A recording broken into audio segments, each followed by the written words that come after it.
In today's Leeds news, standout stats from Chelsea away, explanation on Bogle Handball decision, Farke pays tribute to his side's character, and rumour mill stories on James Trafford and Ross Sykes.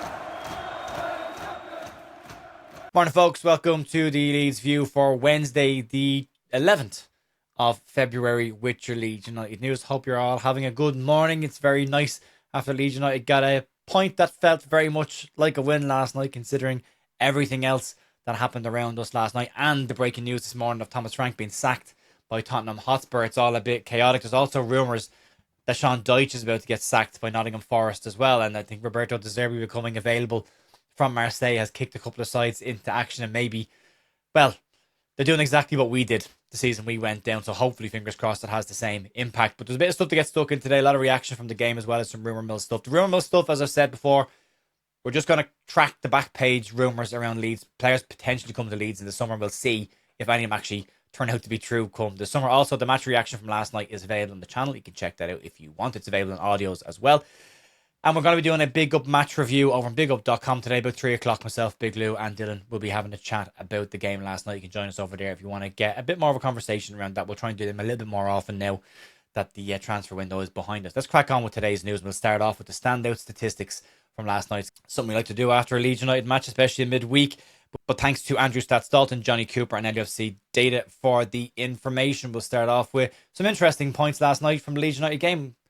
Leeds United in 2025-2026 are the first newly promoted side in the Premier League history to remain unbeaten against both Chelsea and Liverpool in a single season. Last night was the first time in Leeds United's history that they came from 2 goals behind to avoid defeat in a match against Chelsea. It's the 5th time in Premier League history we're unbeaten against Chelsea in a season and above Tottenham. Lucas Mecha became the first Leeds United player to score and assist at Stamford Bridge and earn at least a point since Gary McAllister did it in March 1995. He got 1 goal and 2 assists in a 3-0 win in that game. Now, Okafor became the first Leeds United substitute to score a Premier League goal in London and avoid defeat. And since the start of December, only Manchester City with 1, Manchester United with 1, have suffered fewer Premier League defeats than Leeds United with 2. Leeds remain undefeated against Liverpool and Chelsea in a single season for the first time since the 1991-92 season, and the first time in the league since 2000-2001. And Lucas Mecha became only the 3rd Leeds United player in history to score against Chelsea from the penalty spot at Stamford Bridge. He's done it in 2026. Rafinha did it in 2021. And Johnny Giles did it in 1970. It's not bad company to be around, as LUFC Data has said. You can check that information out on LUFC Data's Twitter account, Johnny Cooper's Twitter account, as well as Andrew Stats Dalton Twitter account. Right, let's move on. Let's talk about the explanation around the handball from last night's game. In the build-up to Leeds' second goal last night, the ball hits Jayden Bogle on the elbow, and it's caused a little bit of controversy online and from the Chelsea manager, Liam Rosenior. Rosenior points out that if the ball hits an arm at all, accidentally or deliberately, in the build-up to a goal, then the goal has to be ruled out. And that was my understanding of the rule as well. However, we probably should have had a much deeper look at the rule, because that might not be the case, and there has been plenty of people online giving explanations around this. The Premier League Match Centre have come out with an explanation, as well as a deeper look from Leeds Live at the actual rule that might just dismiss Liam Rosenior's claim. Former PGMOL referee Keith Hackett says the ball hits Bogle's thigh first, ricochets onto his elbow, and therefore classifies as an accidental handball, and that's important. And he says there's no reason why the goal should have been disallowed. VAR did have a long look at this one, but they decided to stay with the on-field decision, and the statement has had a closer look at the explanation and the reasons why Rosenior's claim about this should be dismissed. The Premier League Match Centre post says this: the referee's call of a goal for Leeds United was checked and confirmed by VAR, with there deemed to be no handball offence by Bogle in the build-up.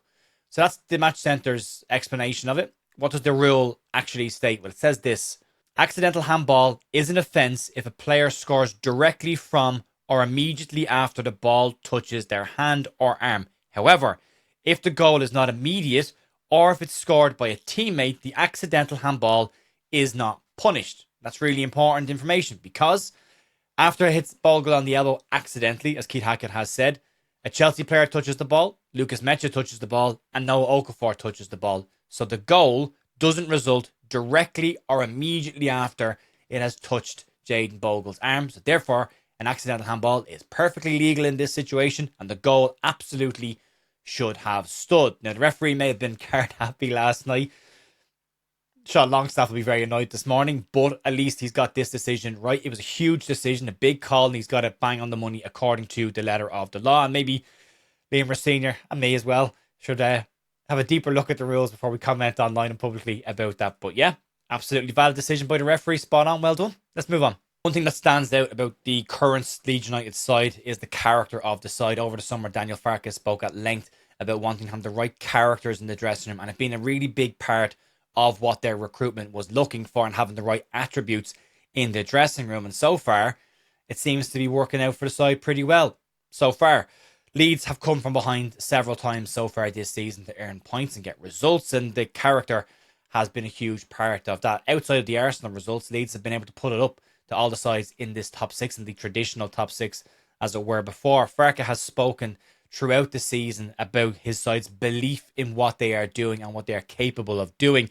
And speaking after the game last night, Daniel Farke spoke about his pride in this Leeds United group, and he said this: "Another chapter in Leeds United's history. Under these circumstances, I'm just unbelievably proud of my players. Was a difficult game for us, a quick turnaround, several key players missing, Dominic Calvert-Lewin, Anton Stach, Pascal Struijk, 2-0 down, and Chelsea was in red-hot form. Senior has just wins in the Premier League, and it was a bit self-inflicted because we gave the penalty, for example, in an unnecessary way, although a soft decision. But to show this belief and this mentality, to come back and again to show that never say die attitude, to show quality, fitness level, belief, tactical flexibility, and the impact from the whole group. Players who came in and players who stepped up in the second half. I'm very proud of my players, and they should be so as well." Given how the results panned out last night, West Ham ultimately finishing up in a draw against Manchester United, Spurs losing, and the decision to sack Thomas Frank, that point away could be massive for Leeds United. It does look now very much like it's going to need more than 40 points. Ben Cross has pointed out in The Athletic today, 2 more wins and 2 more draws will get us to the 38-40 point mark. We're going to need probably more than that, but all Leeds can do is keep doing what they're doing right now, keep looking to pick up points, try and get something away at Aston Villa, and then the home games after Manchester City should be the ones that Leeds are targeting to win the games and pull away from the relegation zone. But it's getting very interesting down there right now. Let's move into the rumour mill territory. Again, take it with a pinch of salt. Don't take it too seriously. We'll track these over the rest of the year, and we'll see if they actually pan out.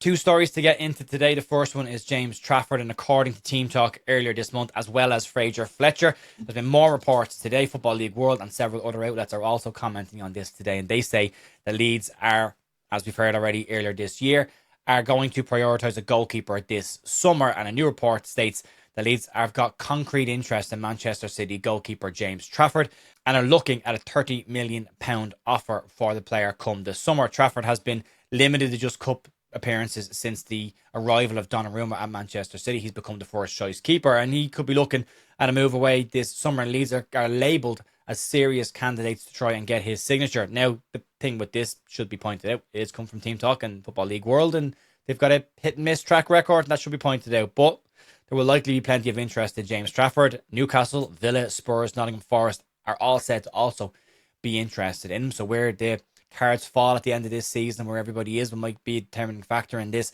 Whether Trafford wants to make another big move, might be burnt by the last one to Manchester City, and might want to go to a side where he might guarantee himself more football. Leeds might come into this, but Team Talk claim that Leeds stand a very strong chance of being able to get the goalkeeper this summer, and the fact that he was bought for £27 million by Man City, and Leeds would likely offer around £30 million in a structured deal to try and maximise the SCR next season, would give Leeds United a chance. But as I say, it does come from Team Talk and it does come from FLW, so pinch of salt in this one. I've done some work for FLW. They're pretty reliable, but it feels like an easy link. Leeds are unhappy with their goalkeeper situation. Trafford's a backup at Man City. It does feel a little bit easy to put those two together, but we'll see what happens. The other one to talk about is Ross Sykes. This is an interesting one. This report comes out of Belgium, and according to a couple of reports, they say that Leeds are interested in Union Saint-Gilloise defender Ross Sykes. Leeds are believed to have watched Sykes several times this season, and the fact that he is English is also a contributing factor to this from a homegrown status perspective. Sykes left Accrington Stanley back in 2022. He's been described as a revelation since he joined Union Saint-Gilloise in Belgium. He's 26 years of age. He's 6'5" in height, so he ticks a lot of what Leeds recruitment boxes tend to be. He is right-footed though, but this season he started 13 times in the league. He scored 1 goal, and he's also started 6 times in the Champions League and also scored there as well. It's an interesting one to watch. Leeds will likely be looking at centre backs and strikers and wide players, probably are maybe number 10 come the summer. So it is an interesting one to keep an eye on. There's been plenty of centre backs linked with Leeds over the last couple of months, so maybe there's a short list starting to come together there. Maybe we can read a little bit into that. But it's an interesting one. Ross Sykes, not a name that's popped up before, not been regularly talked about. Does feel very like a 49ers type signing, kind of, random name pops out of nowhere. But we will keep an eye on it. As I say, there's a bigup.com match review over at 3 o'clock today over on that channel. You can check it out if you want to. Last night's match review is available as well. And we'll be back tomorrow morning for the Leeds news on YouTube, as well as the podcast tomorrow night to look ahead to the FA Cup match and the news of the week around Leeds United. Outside of that, enjoy the rest of your day. Thanks very much for watching. I'll see you soon. See you later. Bye.